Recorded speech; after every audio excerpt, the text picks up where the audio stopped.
ఉగాది ఎప్పుడు జరుపుకుంటారు? ఎందుకు జరుపుకుంటారు? మీకు తెలుసా? తెలియకపోతే ఎందుకు జరుపుకుంటారో అనేది తెలుసుకుందాం. పదండి వీడియోలోకైతే వెళ్ళిపోదాం.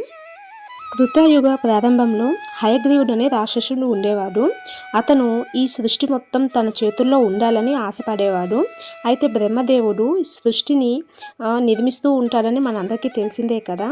అయితే ఒకరోజు బ్రహ్మదేవుడు నిద్రమత్తులో ఉన్నప్పుడు హయగ్రీవుడు అనే రాక్షసుడు ఈ వేదాలు అన్నిటినీ కూడా దొంగలించి సముద్ర గర్భంలోకి తీసుకుని వెళ్ళిపోతాడు. వేదాలు లేకపోవడంతో లోకంలో జ్ఞానం నశించి అజ్ఞానం అనేది పెరిగిపోతుంది.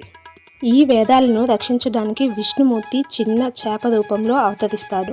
ఆ చేప సత్యవ్రతుడు అనే ఒక సత్యాన్ని మాత్రమే అనుసరించే ఒక మానవుడు అనే రాజుకు దర్శనమిచ్చి తను రక్షించమని కోరుతాడు. అతడు ఆ చేపను ఒక చిన్న కుండలో పెడతాడు. అయితే అది చూస్తుండగానే క్షణాల్లోనే పెద్దగా అయిపోతుంది. తర్వాత ఇంకో కుండలో మారుస్తాడు. అది కూడా చాలా పెద్దగా అయిపోతుంది. తర్వాత చెరువులో, తర్వాత నదిలో, ఇక అది క్షణాల్లోనే పెరగడం చూసి ఇది ఖచ్చితంగా మహావిష్ణువే అని గ్రహించి దాన్ని సముద్రంలో అయితే విడిచిపెడతాడు. అయితే అప్పుడు ఏమవుతుందంటే ఆ చేప నిజస్వరూపం తెలుసుకున్న సత్యవ్రతుడు అది విష్ణుమూర్తి అని గ్రహించి నమస్కరిస్తాడు. అప్పుడు విష్ణుమూర్తి 7 రోజుల తర్వాత మహాప్రలయం వస్తుందని, లోకమంతా నీటిలో మునిగిపోతుందని ఆ రాజుకి చెప్తాడు.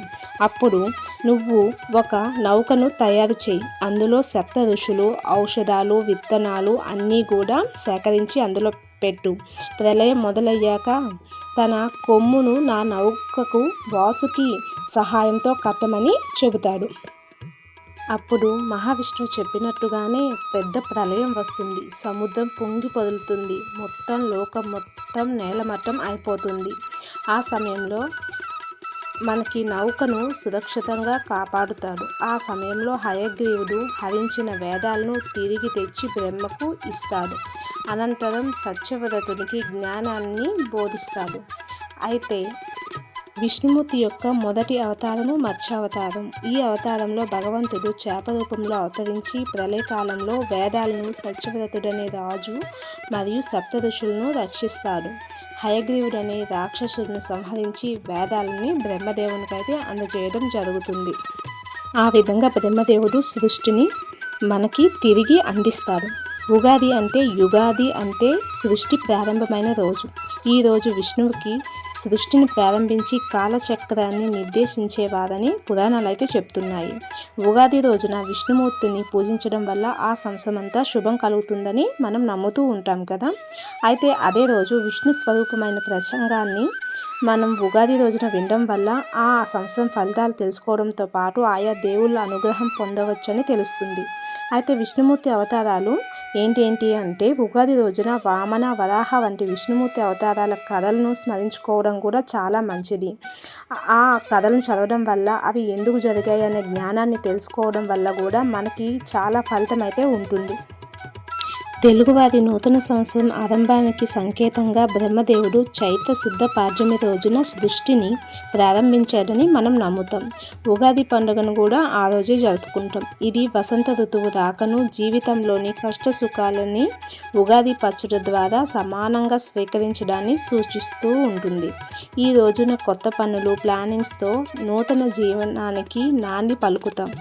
అయితే పురాణాల ప్రకారం చైత్ర శుద్ధ పాడ్యమి సూర్యోదయ వేళలో బ్రహ్మదేవుడు సృష్టిని నిర్మించడం జరిగిందని మనం చెప్తూ ఉంటాం. అందుకే దీన్ని యుగాది అంటే యుగానికి ఆరంభం అని అర్థం అన్నమాట.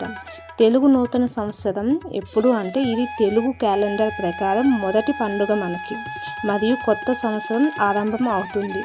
6 ఋతువుల్లో మొదటిది మనది వసంత ఋతువు. ఈ సమయంలోనే మొదలవుతుంది. చెట్లన్నీ బాగా చిగురించి ప్రకృతి కొత్త శోభతో విరసిల్లుతుంది.